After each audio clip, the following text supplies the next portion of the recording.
Janavalabha Jaya Girivaradari Jaya Girivaradari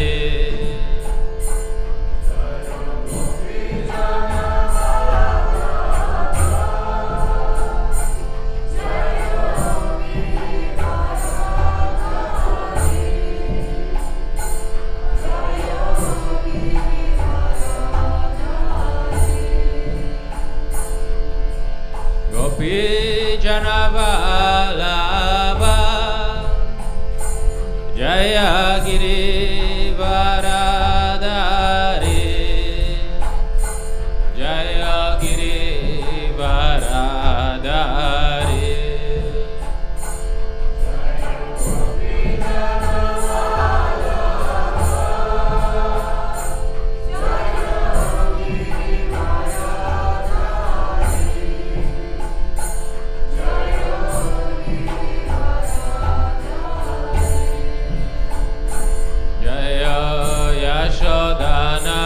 Yashodanandana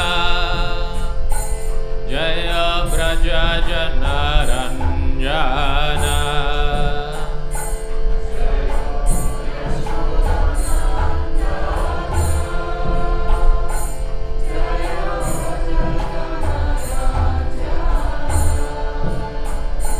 Jaya Yashodanandana Jaya Braja Janaranjana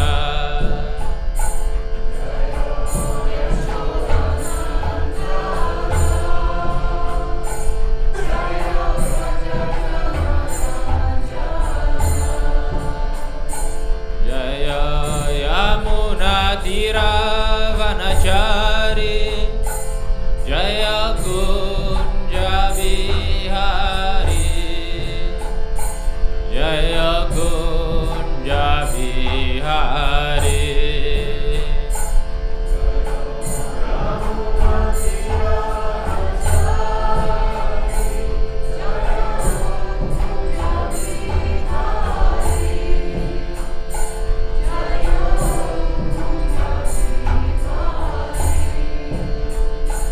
Jaya Yamuna Tiravanachari Jaya Kunja Vihari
Krishna, Hare Krishna, Krishna Krishna, Hare Hare, Hare Rama, Hare Rama, Rama Rama, Hare Hare,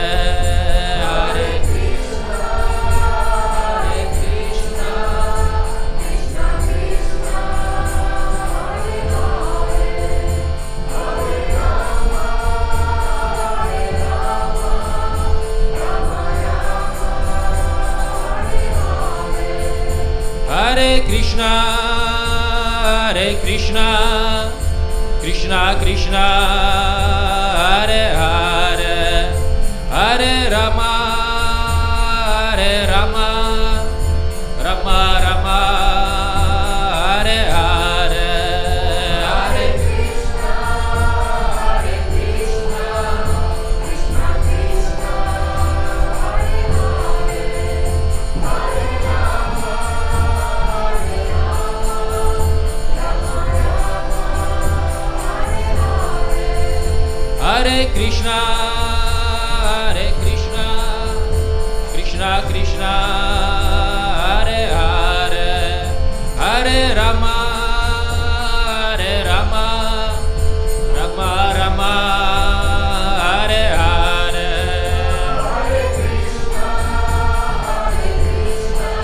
Hare Krishna, Krishna Krishna, Hare Hare, Hare Rama, Hare Rama, Rama Rama, Hare Hare, Jaya Panchatattva, Jaya Panchatattva, Jaya Panchatattva, Jaya Panchatattva,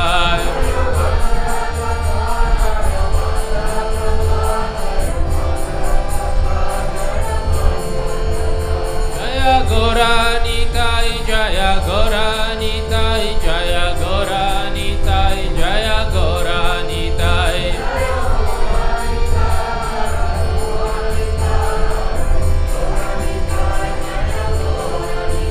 Jaya Prabhupada, Jaya Prabhupada, Jaya Prabhupada, Jaya Prabhupada,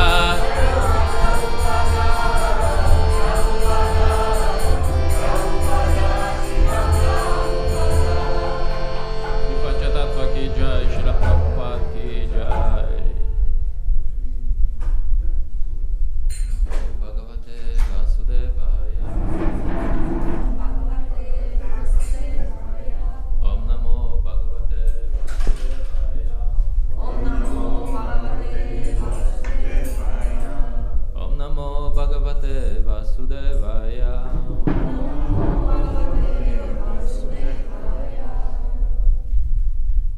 Reading from Srimad-bhagavatam as it is. Chapter 18, text 21. Pritaktvanā tu yajñanam Nana bhavan pritagvidan Veti sarveshu bhuteshu Tajñanam vidis rajasam Pritaktvanā tu yajñanam Nana bhavan pritagvidan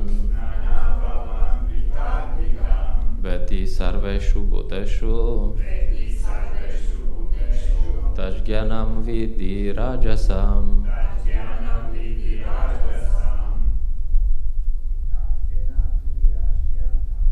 Takvena tu yajñanam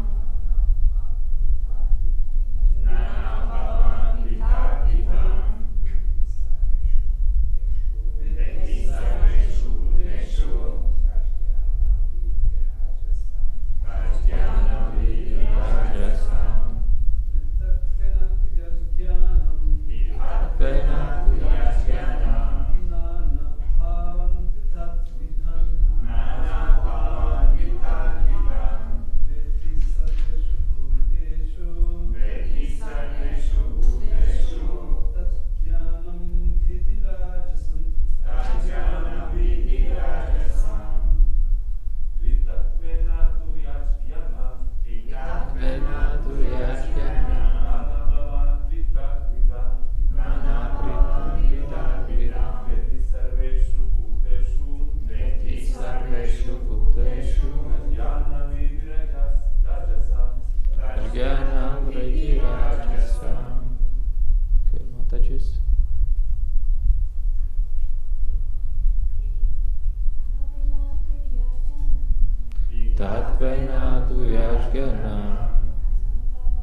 bhuteshu bhuteshu Jnanam vidhi rajasam.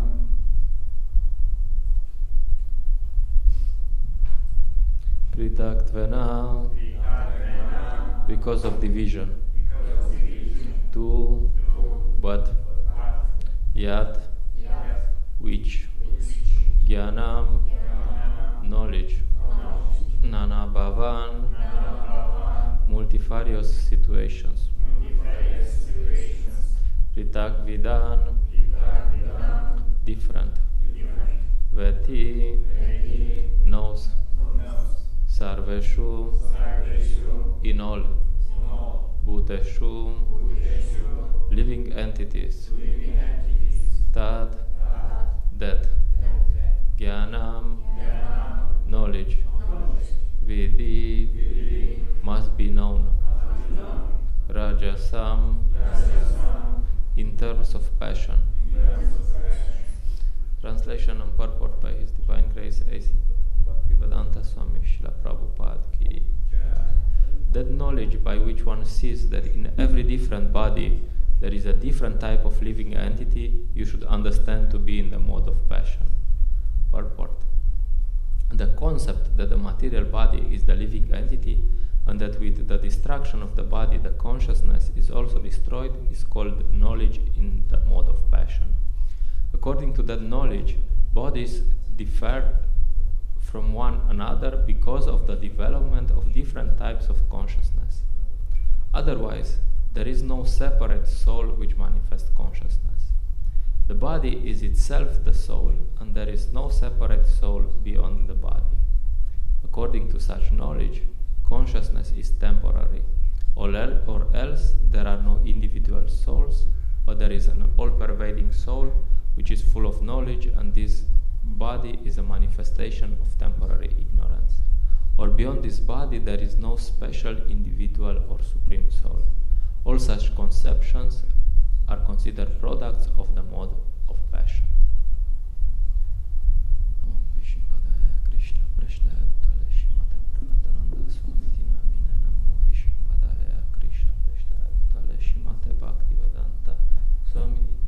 Namaste Sarasvate Deve Gauravani Pracharine Nirvishesha Shunyavadi Pashate Deshatarine Jai Shri Krishna Chaitanya Prabhu Nityananda Shadvaita Gadadara Shiva Sadi Gaura Bhakta Vrinda Hare Krishna Krishna Krishna Hare Hare Rama Hare Rama Rama Rama Hare Hare.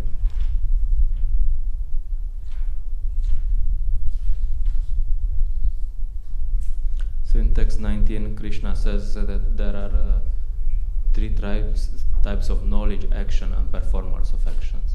First, he says that there's some factors of activity, and then he says he starts to categorize each of them according to the three modes.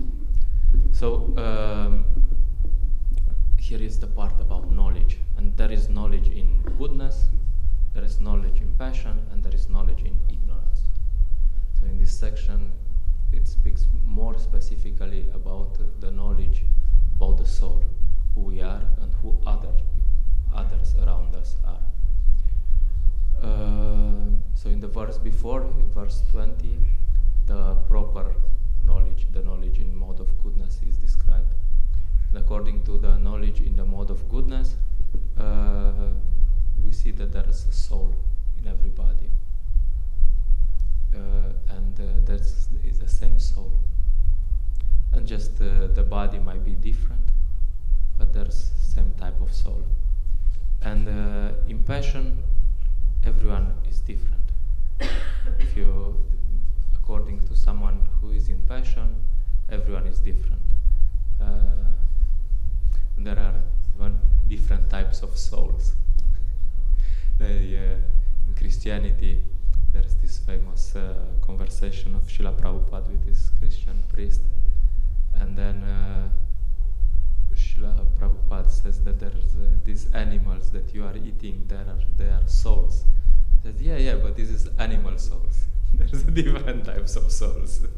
So according to some part of Christianity, they have this idea that there are human souls, and there's animal souls.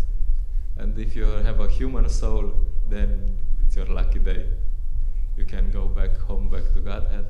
You can have a relationship with God. And if you have an animal soul, tough luck. So that's why, according to this philosophy, the animals are not so important. So if you eat the animals, you kill them. There's no real soul in them. So, and of course, His Holiness Praladananda Maharaj explained sometimes that in the early Christianity they had this serious debate if the women have a soul. There was this voting, and then there was like, I don't know, 5 votes to 4 that actually they have. So by one vote they decided that, yeah, they may have something. They have a soul. So this is not very advanced knowledge. So you might think sometimes if you stop people on the street and you like try to explain some philosophy, they will say, "So, how is this relevant for me?" You know, like, yeah, you know, I don't care. I don't care about philosophy. I don't want to talk about philosophy because it's not relevant. But actually, everyone has some philosophy. Without some philosophy, you cannot act. You know, like everyone has some philosophy according to which you can say some framework, some way of thinking according to which they act. And this gives some consequences. So if you think that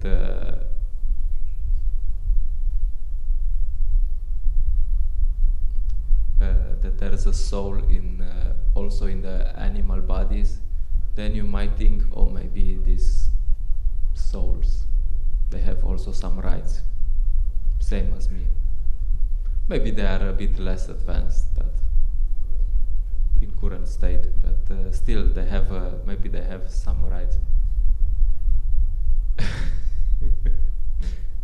And yeah, there's this sometimes funny, not so funny contradiction.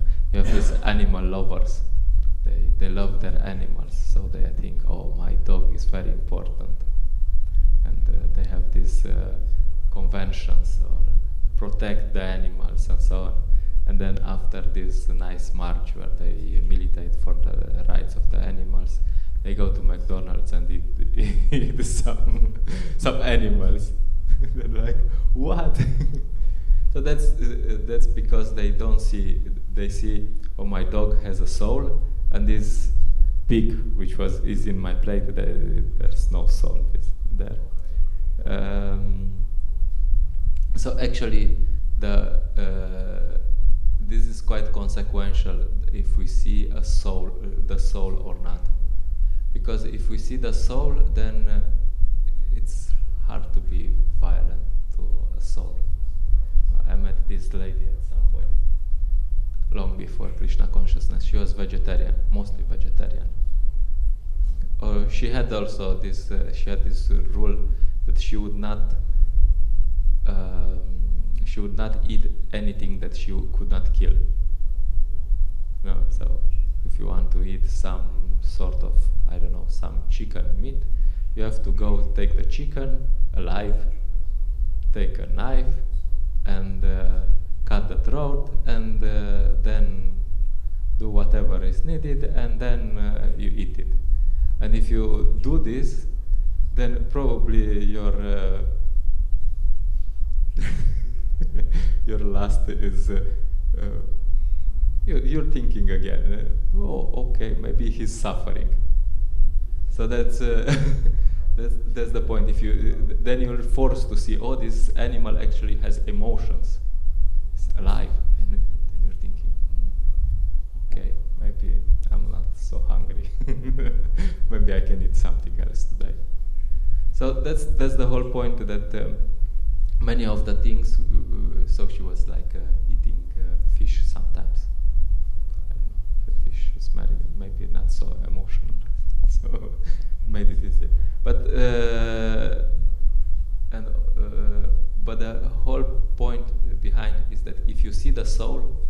then it makes it a lot different and it makes it a lot harder to have some strange behavior. Because look, there is a soul here, like that's I'm causing some suffering to a soul, and all these strange behaviors that humans have, they are many times related to the idea that they don't see a soul behind. There's some dehumanizing. There's some, and one of the problems in modern society is that there is a huge supply chain that you don't see. You just go to the supermarket and you see, oh, it's some meat. You don't see the pork anymore. You don't see the soul. So if you don't see the soul, then you can do many things, many strange things. For example, these good corporate managers, they usually don't see the souls working in their company. they don't think, oh, these Chinese people who are working 16 hours per day, and then they put some chemicals in the factories and their health is destroyed. They don't see them as souls. They just crunch some numbers there. Oh. 5 million profit. All right, I'm doing good. So there's many things you can that are done just because you don't see the soul. You don't see, oh, there's some souls. I'm dealing here with some souls. I cannot. I'm not just dealing with some numbers. And this whole corporate culture is in this direction. I remember a long time ago, they made in the company I was working in, they made a survey to see how happy we are in the company. Okay. Anyway, so this was this German company, and like this, and all the questions were like, and first I heard that, they said, we are interested in your opinion. And I was waiting for some human to come to me and ask me, so, what do you think? Like, normal. But no, they made this survey, and they put on a scale from 1 to 5, how happy are you with this? I don't know, so I was just clicking something, ching, ching, ching, ching, ching, ching, and like in gambling, 1, 2, 5, yeah, okay, 4, okay, 4, good. So then I was expecting, where is the part where I'm like, I can write something. I hate my colleague, like I hate this colleague. I like this colleague. I don't know. This air conditioning is driving me crazy. No, there was no part. There was this whole form, like 50 questions where you just click something, and there was nothing where I could say something, like something heartfelt, like some human. So yeah, that's one of the effects of not seeing the soul. Is some sort of impersonalism, like they say in the corporate world. It's not personal; it's just business. Who cares about you? You're not a human, of course. So that's one mentality, and the other mentality, which comes with the lack of understanding that there is a soul, is the karmi mentality. If the soul is created and destroyed at the end of the life, then let's live our life to the max. Like the Latins say, carpe diem.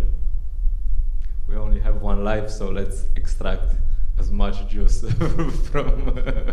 from this. Who cares how? If you don't enjoy now, you will regret later. You will be old and you will not be able to enjoy anymore.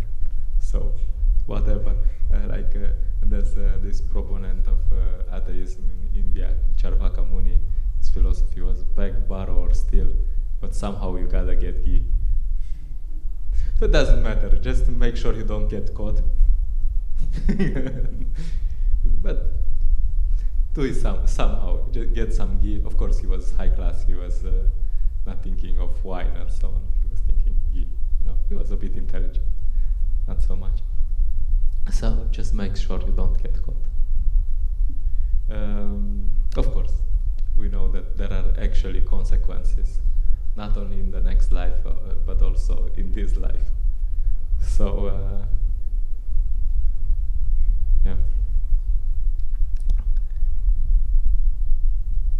So these are just some consequences of the lack of understanding that there is a soul. You can become impersonal. You can become in this mentality that okay, let's enjoy to the maximum. And sometimes we might also be influenced by this. Sometimes we become devotees, but before being a devotee, we are probably being influenced by these conceptions. And so we might need to address these tendencies. And one,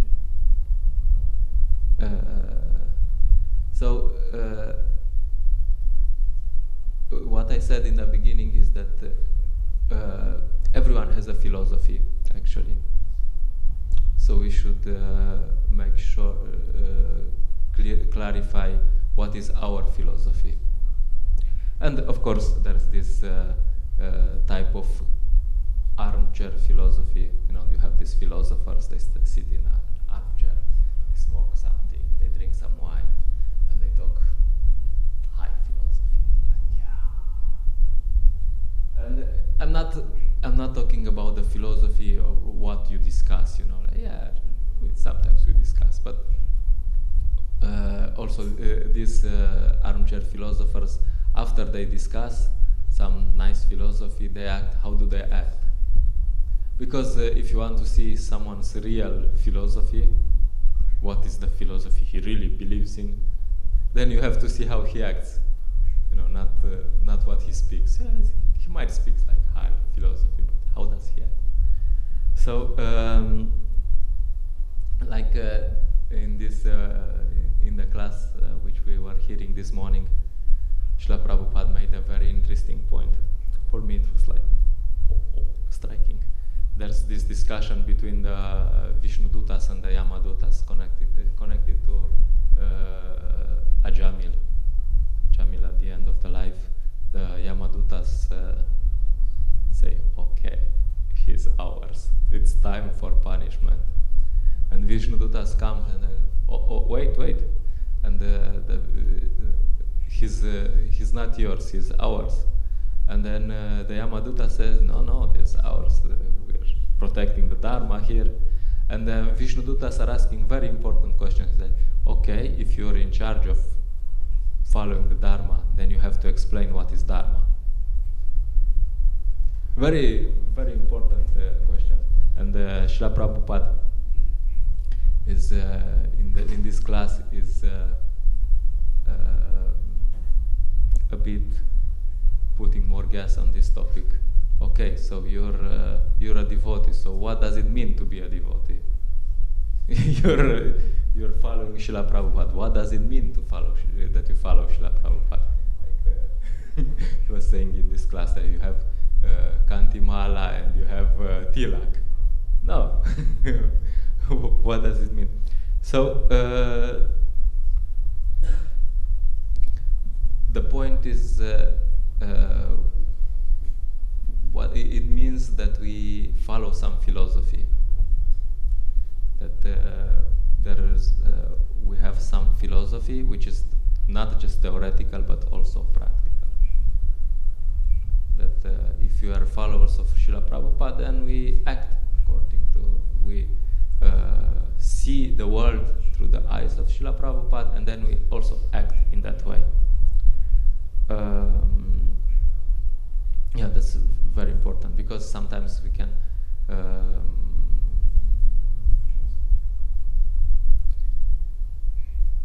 so this means that we should know the philosophy. Every devotee in the movement should at least read Srila Prabhupada's books. I mean, how do you know the philosophy otherwise? If you don't read Srila Prabhupada's books. we're following Srila Prabhupada, but if you don't know what Srila Prabhupada wanted, then how do you follow? And Srila Prabhupada put most of the most important instructions, he put them in the books. So then you have some duty, you're a Hare Krishna, you have tilak, and you have neck beads, you have tulsi, chai. Then you also have the duty to read Srila Prabhupada's books. So it's recommended that every devotee should read at least 1 hour per day. And if you're preaching, you should read at least 2 hours per day. that's like there was this point in the beginning. They were a lot into book distribution. ISKCON was all about book distribution, and at some point Srila Prabhupada went to some temple, and they were distributing a lot of books, and Srila Prabhupada was there, and the devotees somehow expected that Srila Prabhupada would be happy, and at some point Srila Prabhupada asked, "So you're distributing a lot of books?" Yes. "But are you reading my books?" Srila Prabhupada was asking, and there was like silence, like so, well, I don't know, not really. We don't have time to read the books. And then Srila Prabhupada looked at them and says, "Then what's the point? What's the use?" So, devotees should read Srila Prabhupada's books. Because if we read them, then we'll feel some inspiration. You see, if you read the Srila Prabhupada's books, you feel inspired. Oh, this is nice, like this. You feel, there's some potency from the pure devotee. Yeah.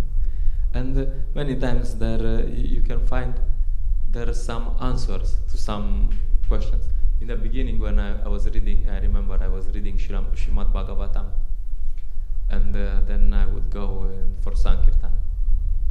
And I was reading in the morning, there are these people who think that this and this, and I was like, no way, they can't exist, that's not possible to think like that. And then they would think, Srila Prabhupada, but actually, and he would give all the counter arguments for these strange philosophies. And then I would go on the street, same day, and then I would meet someone who said, look, but actually like this and like this, and I was like, all right. All right, just preparing this morning for this. So there's answers in these books for all the problems we have. So we should think like that. There's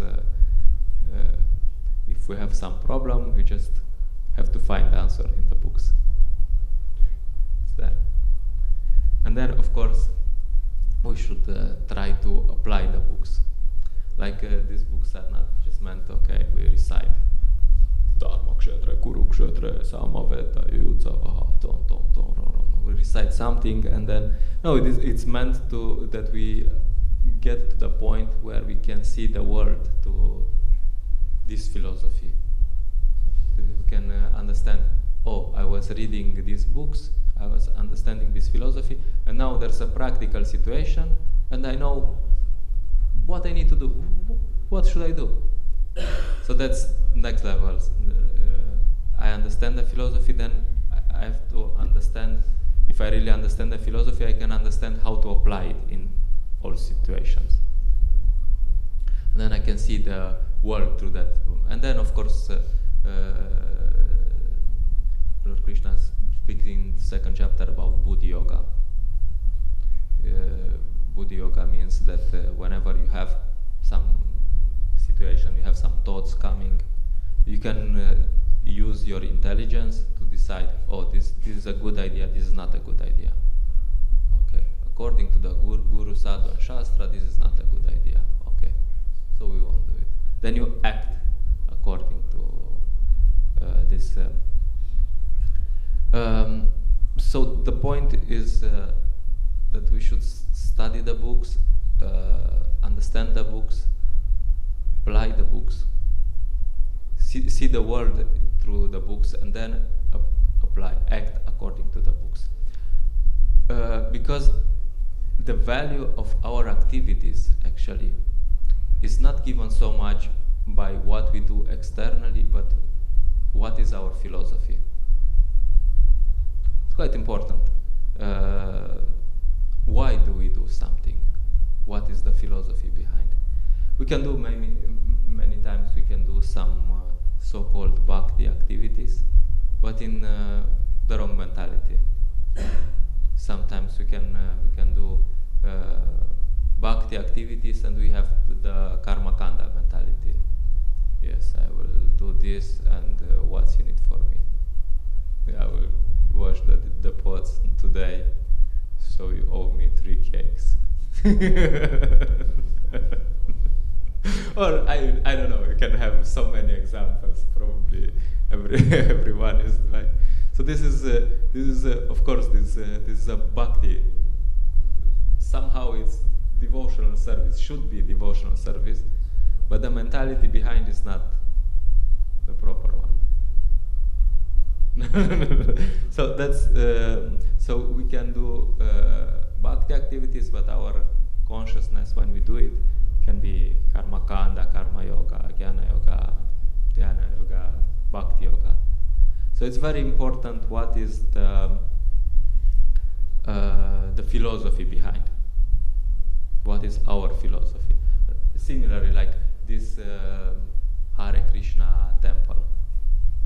This probably there's many other buildings which maybe they are in a better state than ours. There's many other people who meet sometimes. There's probably other people who sing. So the difference is that our philosophy, what is the purpose, what is the philosophy behind. So of course, so the point is that we should really study these books. It's really important. Experience shows that devotees who study the books, they stay longer in the movement. And even if they are longer and they make more progress because they know what they are doing. And if we study the books and then we learn, then we appreciate the books and we see, oh, this is something valuable, then we can develop this conviction. This conviction is really needed because there are good days and there are tough days. In devotional service there are good days and there are tough days, and on the tough days you're tested. What do you really believe that? Otherwise, like when prasadam is good, when nothing happens, everyone is nice to you, then what's the point? But when they put sugar salt instead of sugar in the halava, and I don't know what happened, and this devotee is looking like this, and you go in Sankirtan and this happens, your car breaks down, and this happens, and this happens, then is the point where you say, oh, where you're tested. Are you sure you want to do this? Are you really sure you want to do this? Are you? And then you have to say, yes, yes, yes, that's it. No, it doesn't matter. No, let's go. So yeah, that's the point. That it's really important to study the philosophy and to develop this conviction, which this conviction will help us in the bad days, and there will be bad days. Otherwise, if there's no philosophical understanding, there's no conviction, then as soon as there is some rain,